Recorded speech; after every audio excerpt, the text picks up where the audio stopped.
Hello, everyone. Nice to see you today. Um, my name is Amanda Deich, and I am the author of Becoming Brooklyn. Becoming Brooklyn is a YA contemporary novel with a sci-fi element to it.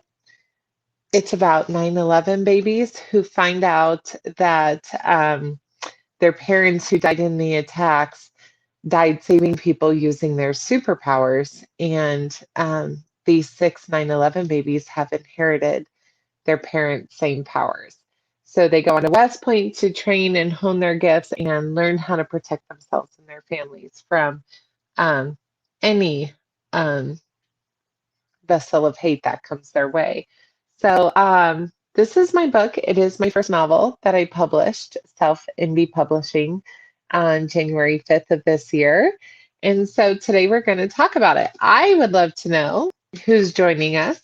I would love to know what you write, and I would love to know what you are wondering about the self-publishing process. So if you just want to enter in the chat and say, hey, here's my name, here's where I'm from, here's what I write, and here's what I'm wondering. I would love to honor you in your time by making sure that your questions get answered, and I would like to find out more about you. Um, I will tell you that in my own journey of being an author, um, it's been a long journey. I finished my first book, I want to say it was 2016. And I remember because I had an infant at home, I attended my first writing conference and pitched to an agent. And when I pitched to the agent, I said, my idea for a young adult thriller. And sorry, I was reading the comments. I pitched my idea for another young adult thriller, and I had an agent who was immediately interested and offered me a contract after she read the first, I think it was 20 pages I sent her, and then she required a full manuscript. With that agent, I did a complete rewrite of my original manuscript, and I changed it from a love story gone wrong to a thriller. And she said, you are a thriller writer. You just don't know it yet because look at your first chapters and how you hook the readers. And she said, I think that you need to embrace the fact that you're a thriller writer. So I credit my first agent with that piece of advice because I found my niche pretty quickly in writing very fast-paced thrillers, usually with a dash of romance sprinkled in there. So with that agent, I went on submission with a Big Five. I've been fortunate enough to be mentored by two extremely close friends of mine. Author L.S. Hawker writes thrillers, and she's phenomenal, USA Today bestseller. Um, and we were agency sisters. And then my friend Amanda K. Morgan gives me advice as far as young adult writing goes, and she has been published through Simon Schuster, and Ellis Hawker was published through HarperCollins. So, in my submission to the Big Five, going the traditional route of getting an agent, um, while we were out on submission, it became very clear to me that my agent-client relationship was not holding up to the standards that I held dearly. I went on several author pages and just asked, is this feeling normal? And they said, agents and clients, it's a lot like marriages. If it's not working out, you have to be honest with yourself. Just like any, relationship you would have, and break up, wishing each other the best, and then move on to find one that's right for you. So while I was finding one that was right for me, I decided to write the story of Becoming Brooklyn, mostly because the thought of querying agents again just really, really made me nervous. I know a lot of you have been in the same trenches as me, and it's grueling and it's disheartening. And I just needed to get back to the reason I wrote in the first place. So I, while we were out on submission, which is not common, I just could not ignore the feeling in my gut that I needed to say goodbye to my agent. So I did. I wrote Becoming Brooklyn, which is a different book than I had been out on submission. And then I started doing like all the faith pitch, pitch query, pitch ad, all the anything that I could do the pitch for, I would. And I had some editors very, very interested. And we're talking big name editors and agents, very, very interested in Becoming Brooklyn. And this was back in 2017. And because of the political state of our country, they said, we love the book. We just don't know if we want a unifying message. And honestly, I thought about it and I thought, you know what? I think this is the right book, the wrong time. And I shelved it. And then life got in the way. I have two young kids, and my son has signs of being on the autism spectrum, so he gets a lot of different therapies. I also teach and I coach. Um, so it was very hard to shelve, but in the end, I just had to. Um, and then this last September, it was out of the blue. I wasn't even thinking about it, wasn't trying to make plans. Out of the blue, I got this burning sensation inside of me. And I was actually rewriting my other novel for a traditional publisher. And she said, try to get that to me in 3 months. But because of our backlog, I can't publish your first novel until 2023 or 2024. And I thought, holy cow, 3 years is a long time to wait. In the meantime, I feel the need to publish this. And I was like, what do I do with this? I'm in the middle of rewriting for a traditional publisher, but it was one of those burning things you can't ignore. And I heard this needs to be done now. This book now. Shelve your other one for the time being. That one will fall in line. Do this one first. And I just thought to myself, how do I get this message out with the urgency that I feel in my spirit? It takes time to find an agent. It takes time to get the agent to submit to the editors. And even if you get a contract, it's 2 to 3 years down the road. But the urgency I felt in needing a unifying message, um, I couldn't ignore it. So I was like, oh, you want me to self-publish that? And the answer was yes. So I thought, okay, I'll say yes. And that's one of the biggest things that I want to tell you. Um, Themes that comes out of my self-publishing career thus far is just say yes. Even when there's a chance of failure, you need to say yes. Because without your yes, nothing happens. And then you always wonder what might have been, correct?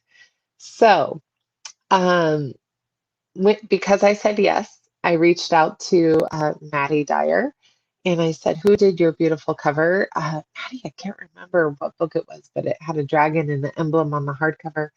And she said, Sarah Anderson. And I reached out to Sarah Anderson and I said, I have a vision of a cover of a girl kind of tentatively stepping into the spotlight and she's above the New York City skyline and the blue lights of 9/11 are up. Because the story itself is not about 9/11, but it's a nod to the tragedy. And so I needed that to be conveyed on the cover itself. And she did a remarkable job of showing a girl tentatively stepping into the spotlight of what her parents were known for.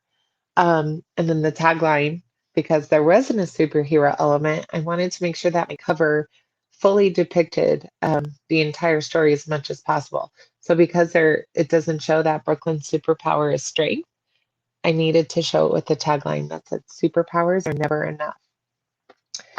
I got my book cover designer of my dreams. She did a hidden tribute to the families of 9/11 underneath the book cover. She was a dream come true. Not only was Sarah Anderson amazing for book cover standpoint, but she has also authored almost 10 books. So I said, I need your advice. And almost anybody whose ear I could have, I was like, I need your advice. I need your advice. I need your advice. Hey, can I have your advice? Not only should you say yes, but you should seek out people who know more than you. And I'll talk about that a bit more later. Um, because of my yes to self-publishing, again, a mutual friend introduced me to a HarperCollins editor who happened to do freelance. I said, it's really important to me that I get the best version of this book possible in the hands of my readers. I don't want to slight them with a less than stellar product because my readers deserve the best. And this is a sensitive topic. I need to make sure I'm holding hearts well. I need to make sure that it's not seen as a political novel because it's not. I need to make sure that the message of love and unity that I'm trying to get out is the message that's prevalent in this novel. And he said, it'd be an honor for me to work on this. Of course I will. I hired a second editor to do the copy editing, and he did the content editing. And then I began to ask about the marketing. So, with that being said, I'm going to open up the chat and see what questions we have so far. Um, I see that. Hi, Donna. Donna lives in Arizona. You write young adult horror and you're leaning more and more towards self publishing. And it was a spectacular failure one, so this is something to write. So, reaching readers, especially since you're starting from pretty much a zero platform. Okay. So, the first step I did before I decided to fully, I guess, engage in readers I didn't know, is I decided to work on my existing network. And I don't care if you are the biggest introvert in the world, you have an existing network of somebody who supports you. I create because Facebook is a platform I love to use. Creating a Facebook group was very easy for me. And I created a Facebook group of people who, since I have begun writing, my critique group, um, family members, friendships, former anybody who I've spoken about my writing journey to, basically. I invited them into this group and I called it like my street rep group, my collaboration group. This is a group of people I knew and trusted and who I knew believed in me. And honestly, it's a group of people who said yes to supporting me. And so I just put it out there and I said, if you say yes to supporting me in this endeavor, um, will you help me? And I created an image for them that was a to-do list. And I said, when I introduce the book cover reveal and get the little blurb on what the book's about, will you share that on your social media? That's one point. And then I said, when I have a link to Amazon and it's available for pre-order, will you share it? I said, will you request it at your local library? And will you consider donating a book to school libraries? Will you consider recommending this book to 3 friends? So I kind of gave them a to-do list. And I said, the hard truth is when you self-publish, you typically only get 1 in 10 people that say they'll support you and read their book. And read your book, only one will out of every 10 that says they will. And that's a heartbreaking statistic, but it's true. So, knowing that, he got some work to do because you've got to get the book in people's hands. And I was very upfront with that statistic with the people that were in my street rep group. I said, only 1 in 10. I said, will you guys vow to be the 1 in 10 for me? And they were like, yes, we'll do it. We'll request, we'll do this, we'll do that. I told them reading is step one. The things that do the author the most are recommending it, requesting it, and reviewing it. So it's the 4 R's I asked them to do: read, request it at libraries, review it on Amazon or Barnes& and Noble or Goodreads or all three. I'm trying to think. Read, recommend, review, and request.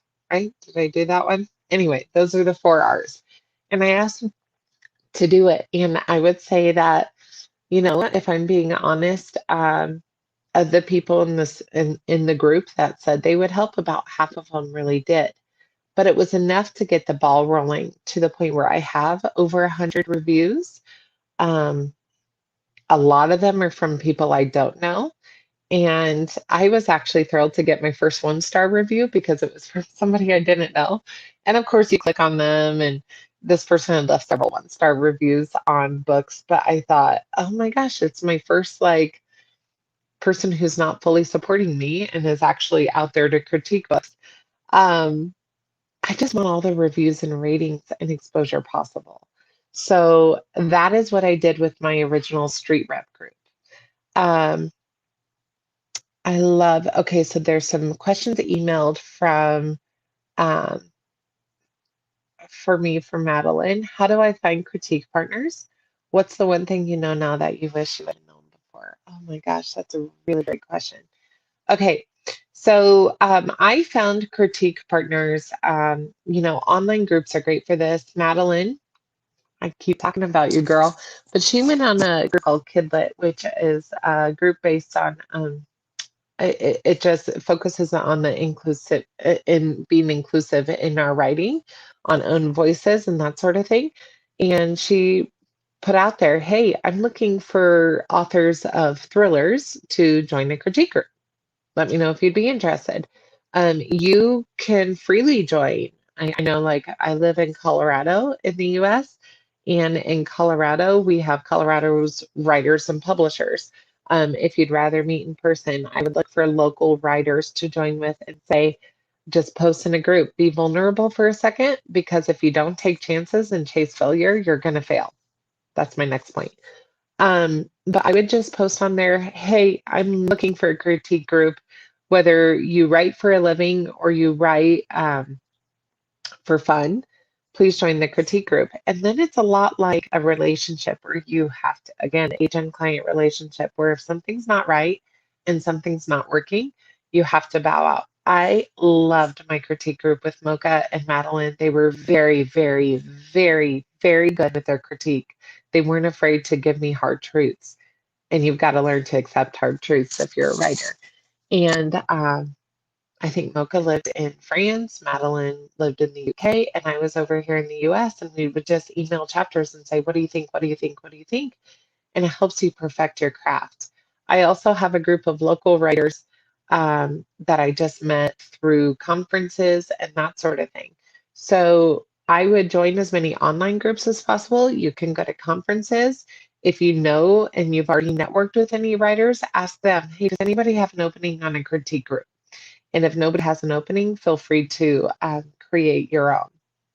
Um, One of the other comments said, what is one thing that I know now that I wish I would have known before? Um, in the United States, being an author means that you own your own small business, so you're taxed accordingly. And, we can get into the taxation system in the United States, but that means that you're automatically taxed 10% more just because you own your own business. So I always had an issue with that because I'm like, what? You're taking initiative, And even though I only make this much, it's an automatic 10% more just because it's my own business. But I think of what it takes to own a small business. And most people will take out a bank loan to own a small business, and they will fight for it, blood, sweat, and tears. For some reason, I think it's because maybe we are so creative in our brain. We're so right brained. We have come to forget about the left brain aspect of this business, which is it is a business. I thought, oh my gosh, I have a beautiful professional looking cover. I have a great book. I believe it's a great book. I'll put it out there. And if I have 100 reviews, that's going to just organically lead to 1,000 reviews, which is going to organically lead to 10,000 reviews. I still pray that happens. P.S. Um, but I'm not banking on it. What I wish I would have known is I wish I would have saved up for 2 years. I did end up, I delivered Amazon during the coronavirus lockdown. because they were paying $2 extra. And I told my husband, someday I want to make true on this dream of mine to become published.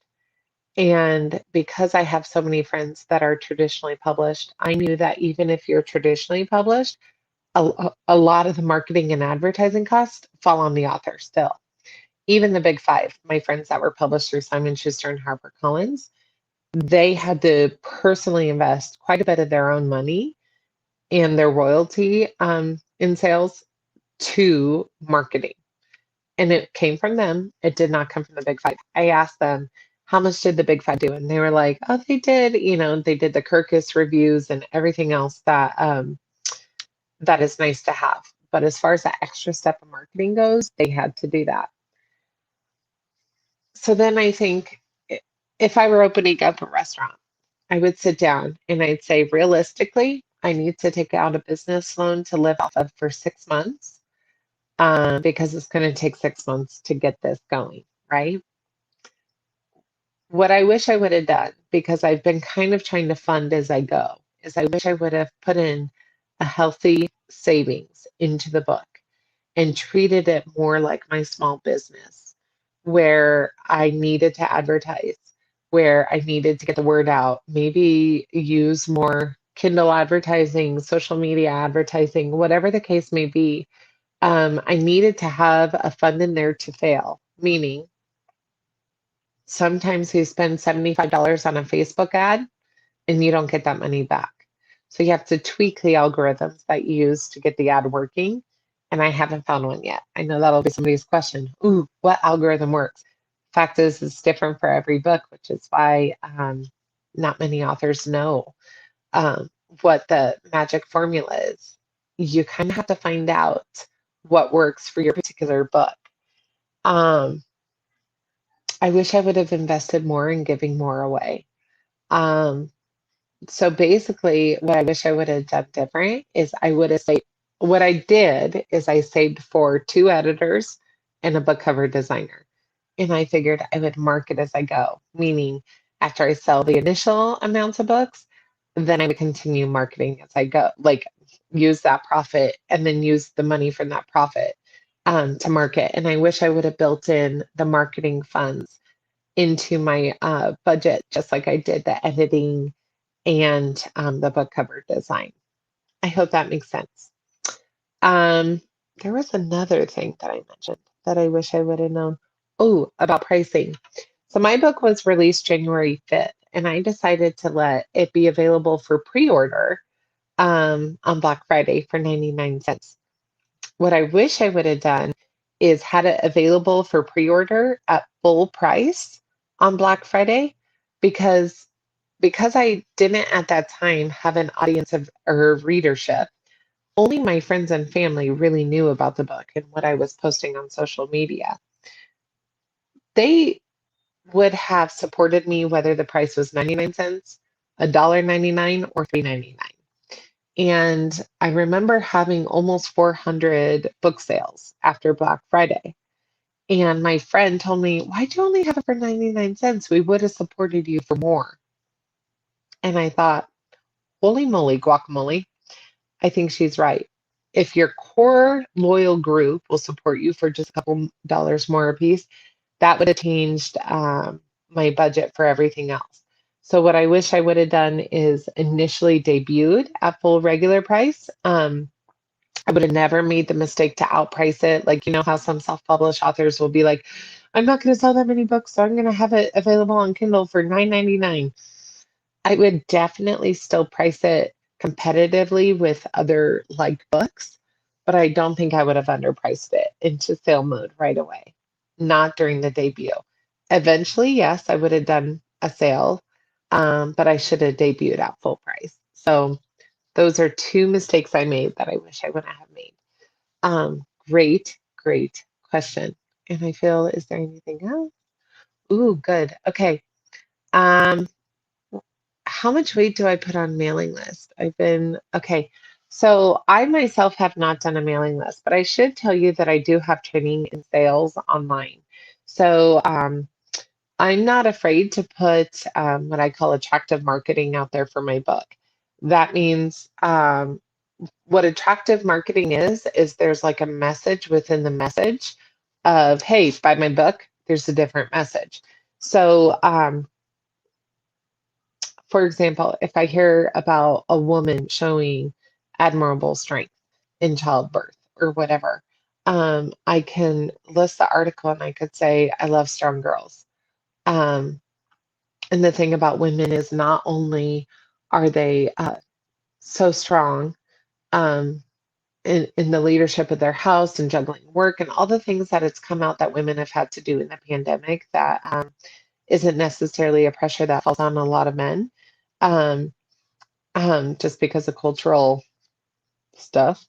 Um, but I can talk about the strength of women in the article and then drop back to the strength of Brooklyn. So that's where I choose to do it. Now, in saying that, I have been told get your mailing list and get it on track. I will admit that this is an area I need to learn more about because I was using MailChimp with my other salesy business that I run. And MailChimp just sent out an addendum that said, like, you can't sell anything through a newsletter. So I was like, oh my gosh, this is going to be like a slippery slope. So I do hear that mail lists are super important, and I would agree um, for some authors. But I also think I write young adult, so you have to know your audience. If I wrote women's fiction, I would think the mailing list would probably be more appropriate. But because I work sell young adult, I tend to focus more on Instagram, and I do not have TikTok personally yet, just because I've been overwhelmed. But I am getting TikTok because now hashtag book talk is like the newest thing where teenagers are going on and talking about books they love on book talk. So I need to grow too, and that's an area that I'm hoping to grow in. Oh, whoever Batman Boy is needs to stop. Okay, so let's see. This is how I knew that self-publishing was right for me. I knew it was right for me because it gave me creative control. It gave me, I had a vision for my cover. If I would have went traditional publishing, if I would have went that route, then guess what? I wouldn't have been able to have the creative control over the cover, over the title name, over the tribute that I wanted to do for the 9/11 families. I also did an acknowledgement um, that was saying, that I myself am not a 9/11's baby, that my dad died when I was one, so I can relate to them in a very authentic way. Um, but I said their grief has been ignored, and that was the biggest thing I found was that their grief has been ignored. So then asked them what organization did the most for this family, and they told me, and I was able to encourage people to donate to that organization. All of those things were left up to me, and I was the person in control, and I like that. The hardest thing about that is you're the only person in control. So that means that you have got to make sure you surround yourself with people who know more than you. I know that I know that I think it was Arnold Schwarzenegger actually said that the key to his success was when he found somebody that knew something more than he did, either about nutrition or bodybuilding or acting or making money or whatever it was, that he was like, hey, I need you in my inner circle. I need to learn from you. And that is where you have to show a level of humility and that I don't know everything and I wish I would. And I'm going to try to seek out people who do know more than me so that I can learn from them and be more successful. Um, I'll get into a story about that later too. But I really loved having the creative control. I loved the quick timing of self-publishing. I was able to go from, oh, I should self-publish to having it edited and having three people read it that I trusted for beta readers and having two editors work on it, book cover design, and a launch in just 4 months. And that is unheard of in the traditional publishing world. So I loved having the creative control. I loved having the timing. And I also love having control over the marketing as well and who I send my book to and what I invest my money in. Um, if you believe that you can either have the knowledge base to do those three things well. Have creative control, push on the timing, and hold yourself accountable for the timing, and then market your books afterwards. If you can do those three things well, or if you believe you can learn to do those three things well, then I think self-publishing might be right for you. Um, let's see, one of my biggest takeaways from this is honestly to chase failure and take chances. So when I first finished this book, my biggest thing is I didn't want the families, the grieving families of people who had died in 9/11 to feel like I sensationalized their grief. Um, it was very important to me just knowing American history and how divisive we are right now. That divisiveness actually started soon after 9/11. Right after the unifying, then came the dividing. And so it was important to me that, and also the 9/11 babies themselves are the ones that inspired me to write this book. Because, and I'll tell you that story, I was in the mechanic's office and I looked down and there was a dusty old magazine that was about 4 years old. And it said, I had a picture of a 10-year-old on it. And I thought, and that 10-year-old was a 9/11 baby. I believe the title, I know it was a People magazine, and I think it was called like Legacy of Love, the 9/11 babies. And I picked up the article and I thought, these kids, they're just teenagers and they're heroes. And they were born heroes, and their parents were heroes too.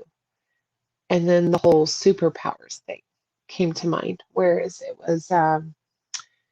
was, you know, what if Brooklyn has the power of strength? And what if her dad was holding up the towers as long as he could to save lives? What if Adriana has the power of endurance and her dad was a firefighter and he ran up and down to save people? What if Isaac has the power of tranquility and his dad helped calm the chaos and the jumpers and all the feelings there? And what if Liam and Bree were twins that had the power of healing because their mom was healing people on the spot? And it's like my brain snowballed. And so I had people say, write the book, but leave out 9/11. Nobody can write it about 9/11 and hold hearts well. And because they were the ones that inspired me, it was very hard for me to just pretend like they want to be part of the story. In fact, all of a sudden the characters just fell apart, if I would even consider that. Um, but at the same time, I understood that this is a hard topic and that the hearts had to be held well. So I really sat with it and prayed about it, and I searched out who would tell me the hard truth. If I didn't do a good job, who would tell me the hard truth? Because the fact of the matter is, if you don't do a good job, people will tell you. And so you want to know upfront what you did wrong, so you still have time to fix it. You know what I mean? Or if they said, don't write this book, I wouldn't have written the book, or I wouldn't have published a book, I should say, because it was already written. But what I did is I said, I can't live with this whole what if, you shouldn't, you shouldn't. Maybe you didn't do it well enough kind of lie that was circling around me. So I reached out to a 9/11 memorial group on Facebook. I told them about the book and I said, I really want to honor you in this process. If you feel like I did not honor you well, will you please tell me? Because if I didn't honor you well, I won't write the book. And I made them that promise. The admins read the message. They said, we're interested, but they were very, wall up removed. I said, can I have your email addresses and I'll send you a copy of the book? I did. Unbeknownst to me, they were talking off to the side about me. They read the book. They felt that I had held their hearts so well and that I had acknowledged their grief and pain of losing loved ones and that they felt seen through this book, that they offered to promote it on their page to almost 200,000 people who were affected by this tragedy. I was floored. That's marketing you can't pay for. But do you know how many people said, like, oh, avoid the tragedy? Oh, they won't like it. Like, I'm talking agents and editors and beta readers and family members. And everybody was like, are you sure? Are you sure? And it was just burning. The story was burning inside of me. And I finally said, you know what? I'm not going to dance around to people who aren't affected by this. I'm going to chase failure. And I'm going to understand that their answer may be no, we hate it. And I also want to take this opportunity to say this was a small portion of the 9/11 community, but it's the portion that I was able to reach out to and talk to and get their feedback on.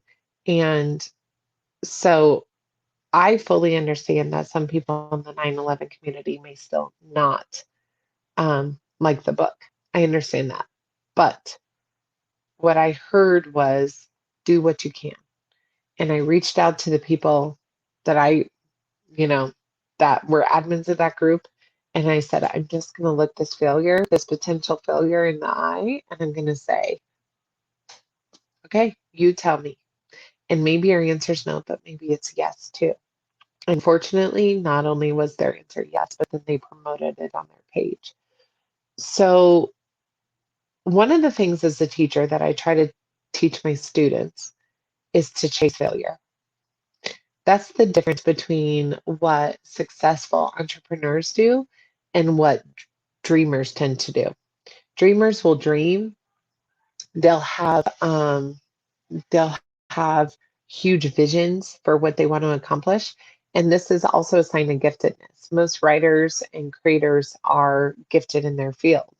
And they'll dream and they'll say, like, yes, this is my gift. And they'll write amazing things or they'll do amazing things. Or they'll create or invent amazing things. But then what they don't do is the next step beyond that because gifted people also tend to be perfectionists, and if they can't have a sure success, then they'll sit down. I'm telling all of you writers that are here right now, you are gifted in your craft. I'm sure of it. The next step to take from your giftedness is to chase failure. Meaning, if an agent has a chance to tell you no, chase them anyway. If you want to self publish and you have editors lined up to edit your book to make sure it's the best available for market, chase them anyway. Chase the editors anyway and say, hey, I need you to be hard on me and to tell me everything that's wrong with this. When it comes to marketing, if you're afraid of a certain group to read it, or if you're afraid of certain feedback, or whatever lie is trying to keep you from getting your message of your book out, chase it anyway. Chase failure, because when giftedness combines with the chase of failure, that is when dreams come true. So that is my biggest piece of advice. If you take anything away from this, I hope you take away chase failure. Um, Surround yourself with people who know more than you. Hands down, the biggest blessing is the people who have gone before me in publishing, and they were able to give me advice on where to best spend my money, which book tours to invest in. Um, they were able to network me in different ways. Speaking of the chasing failure, I told you I'd get to this story. That 9/11 group, one of them, not only did they promote it on their page, but one of the admins of that group said, hey, I read your book. Whew, thank you. And then he said, I have a friend that was a producer for like on the Captain America films, and he's been looking for a new project. Can I send it to him? Yes. Then that guy, I talked to that producer. And he says, yeah, I want to share it with my friend who's a NYPD film unit, the guy in charge of the NYPD film units. Can he read it? And I said, yeah. And they said, hey, we know the executive producer of, the biggest Netflix hit. Can he read it? Yeah. And you know what those guys told me? They said, send it to every celebrity you can think of who might like this novel. Send it.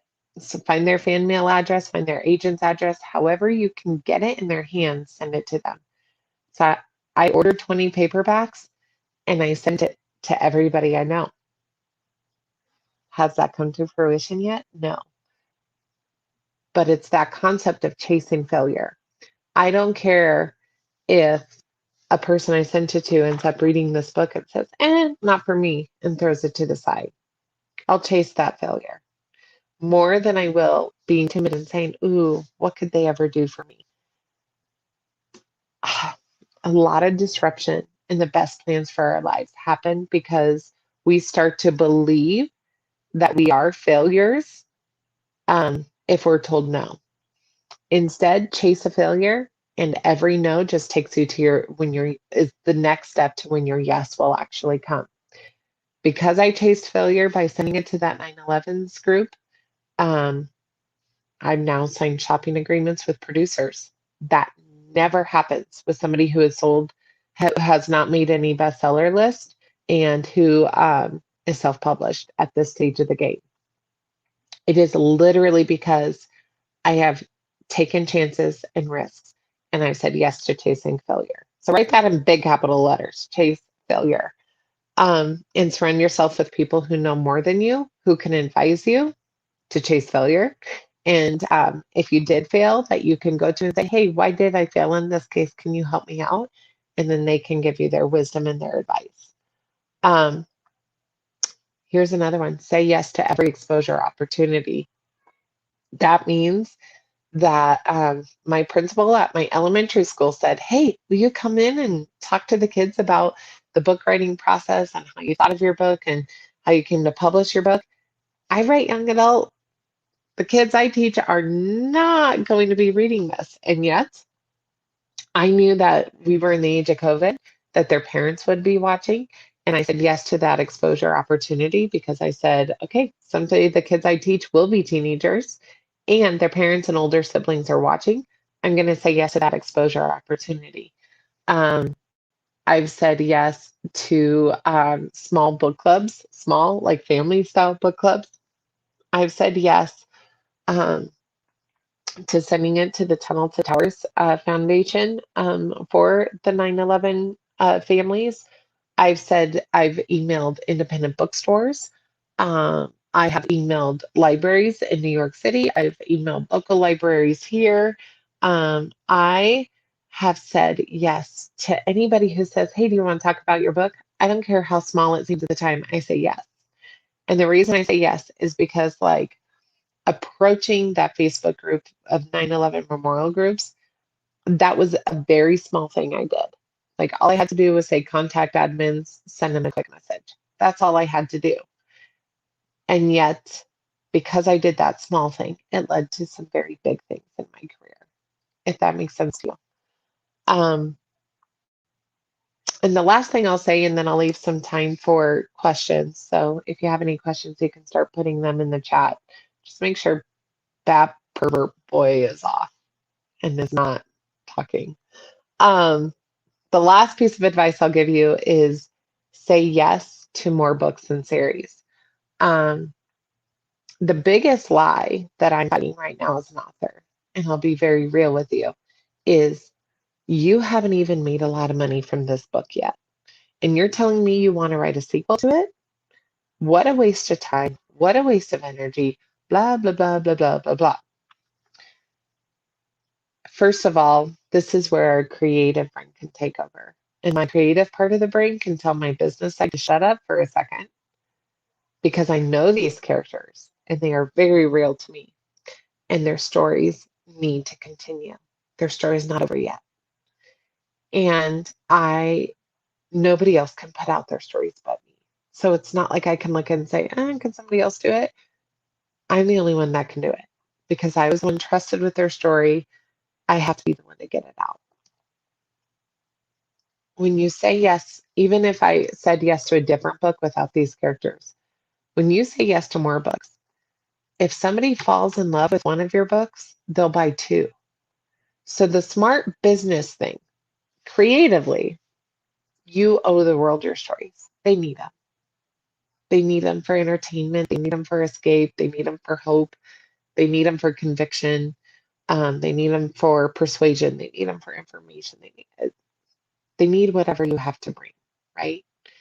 And because the world needs your books, If they read one and you've touched them with your story, then they need two or three.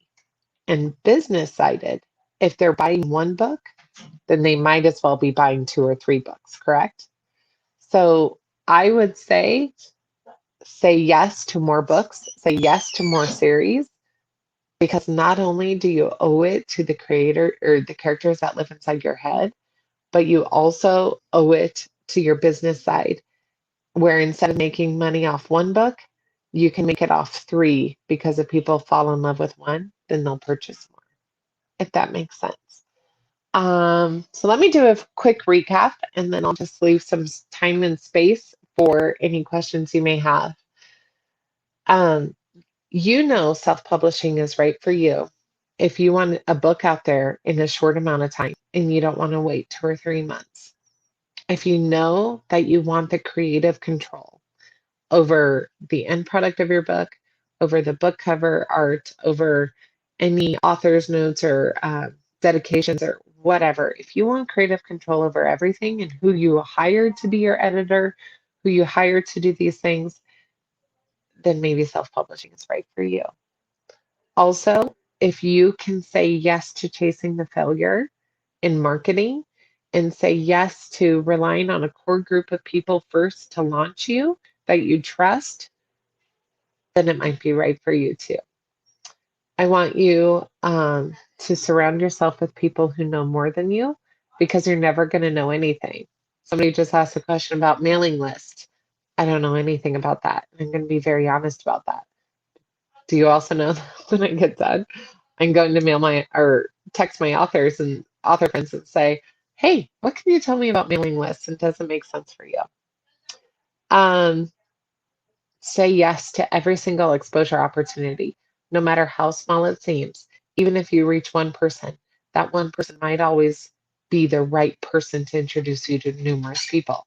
Because I said yes to sending it to a small group of 9/11 admins and moderators, they introduced me to producers. I don't even have an agent right now. It makes no sense, but it doesn't have to. You say yes to every exposure opportunity. You say yes to more books, to fulfilling your calling as a writer, and making sure the characters aren't just forgotten about because they have a story that needs to be told, and you're the avenue that needs to happen with. And when you say yes to those things, you need to chase failure because you're going to fail a lot. And you just have to see these failures as learning opportunities um, that create you to be a better person, that make you smarter, that do the refining in you that needs to be done in order for you to take your rightful spot in the top 10. And the refining only happens with failure. So, and sometimes by chasing failure, you'll have an unwarranted success come your way, like I did too.